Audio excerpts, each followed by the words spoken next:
Matapos paglamayan ng 2 gabi at ilibing, biglang umuwi si Eduardo Guille Sr. sa Sual, Pangasinan na buhay na buhay. Akala ko kasi talagang patay na kasi lahat ng mga paa niya, may allergic din siya, may allergic din yon po. Kaya yon talagang sabi ko siya. August 4 nang may makitang kalahating katawan ng tao sa dalampasigan ng Burgos.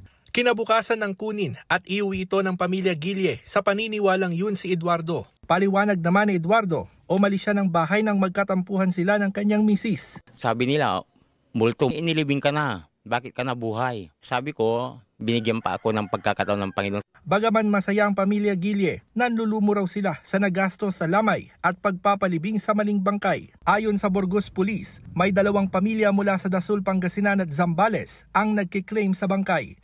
Kumuha po kami ng bone marrow sample, DNA sample ng cadaver, and sinabit mo namin yon sa ating provincial forensic unit. Yung 2 pong claimant na possible claimant, they will subject them for DNA analysis.